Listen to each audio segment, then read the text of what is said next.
All right, jumping into chapter 6, shall we? And buried in your bones, there's an ache that you can't ignore. Taking your breath, stealing your mind. This is actually a quote from The Greatest Showman, but I think it could speak to any day you wake up and you're starting to think about all of the puzzle pieces, right? When we're talking about being an entrepreneur or a business owner, especially when we're thinking about how big these ideas can get and where we need to look for things. So chapter 6 is dream even bigger, right? And sometimes that's easy, and sometimes we feel like we get lost in the weeds.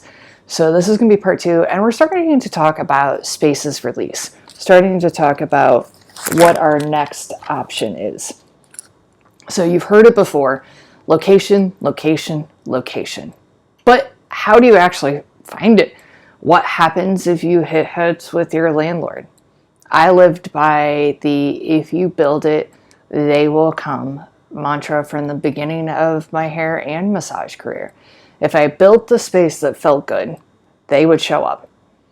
That had to go to the next level when I was providing for a team, when it became more than just me. So now we had to start talking about parking. When you're in the bigger cities, when you're in the bigger cities, right? You expect to park and leave your car for the day or even walk, Uber everywhere, and now they even have scooters.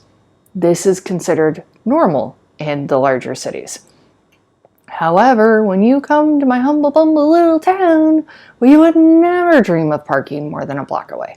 Honestly, if I have to circle the block more than once for parking or deal with the one-way streets, I'll give up.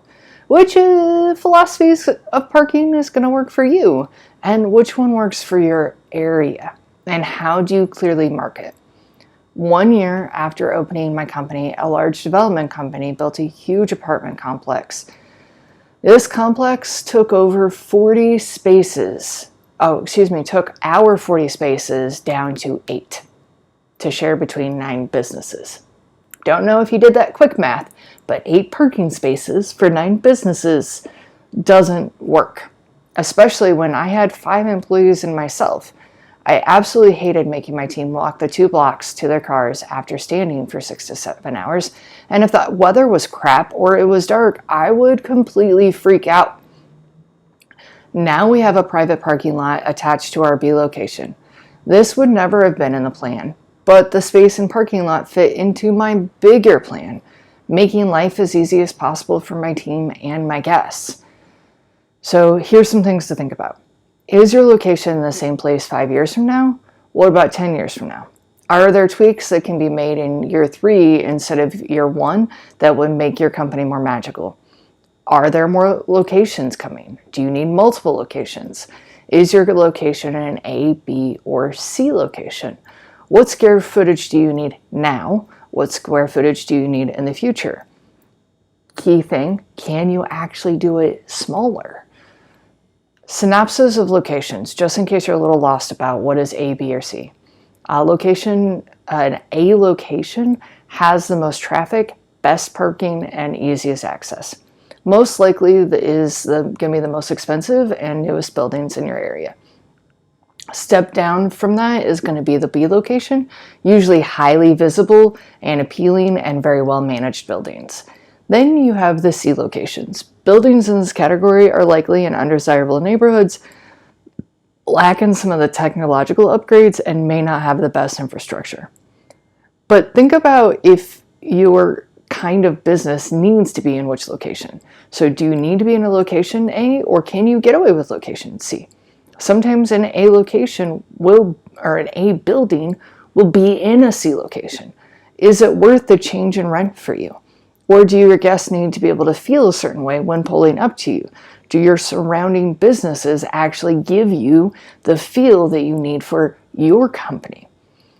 Will your locations all have the same identity, or will you allow each location to have its own vibe?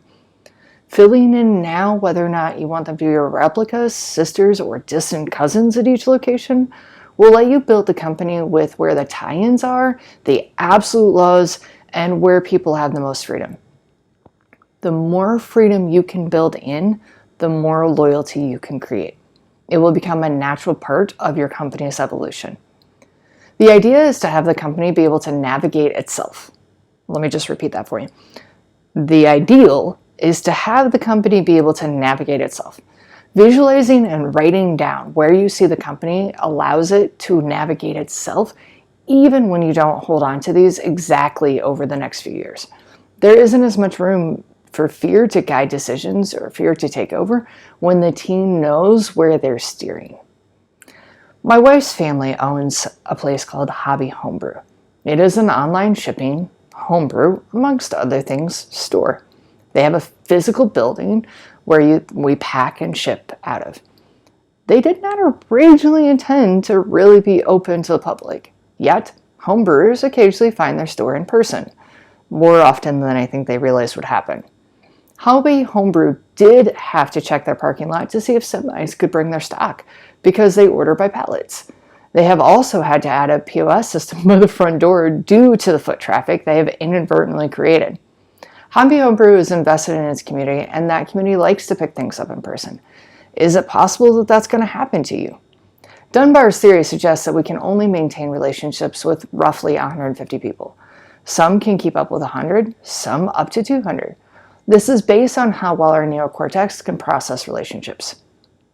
A man, who you may have heard of, by the name of Bill Gore, who created Gore-Tex, found that his factory of more than 150 people, when his factory hit more than 150 people, it was harder to get them to work in teams.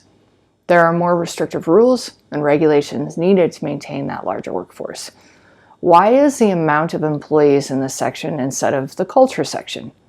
Because the amount of employees you want to build will affect the size of your building. Think about Hobby Homebrew that we just talked about. They're 3,000 square feet, even though they pack out a lot. We're just going to go with they pack out a lot per month. But they're able to stick with 3,000 square feet because they have minimal employees, so they're able to have more storage space. And because they're not really open to the public, they're not a shopping space that people walk down aisles. So because of the way they've built out, they are able to use every nook and cranny. So that's why the employees and the amount of people you have is actually in this section rather than culture. So because the amount of employees you want will affect the size of your building. Those are the sole entrepreneurs. So if you're watching this and you don't have a ton of employees, can you get away with a quiet office in your home until you need to afford an office? At what point can you plan on having a space that is outside of your house? Will you even need to? Author of The Third Door by Alex Banayan used a storage shed to create his office. How outside the box can you get with the lowest overhead? This is one of the reasons I admire my father-in-law, Charles Struess, at Hobby Homebrew. Y'all, I remember packing literally out of a closet with them. It was a closet in their spare bedroom, and we were packing yeast packets. I never imagined that they would have a warehouse that we'd be packing 700 to 1,000 packages a day. So how tiny can you go to get super big and allow you the lowest overhead, therefore allowing you the biggest profit, which we'll talk about more later. As someone creating a business, the world truly is yours.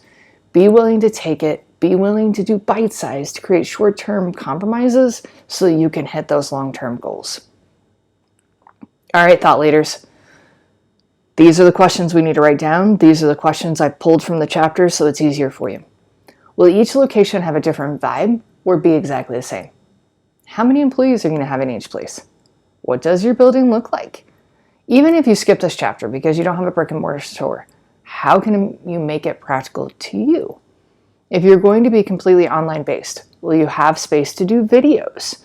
How will you make your online business personable? How will you touch people? In this world that we live in, we still thrive in connection. We thrive in people understanding us. How will you do that? All right, once you answer all those questions, or if you get stuck, jump into Leaders Eat Last. It's our book club recommendation for this chapter. It's by Simon Sinek. Leadership is about taking care of people. Leaders are not responsible for the numbers, says Sinek. Leadership is about people. Take care of the people, and the numbers will take care of themselves. Take some time, dive into this, see this, how this will help you start getting these things set up, and maybe take a little edge off your nerves. There is a YouTube, it's Leaders Eat Last video. Just type in Simon Sinek, Leaders Eat Last, and it will jump in for you. Well, thank you again for joining me on today's edition of Servant BusinessShip as we chew through this book. I hope this is starting to guide you, starting to give you some nuggets, starting to see how other businesses do it, and allowing you to live creative, allowing you to serve, and allow you to steer your business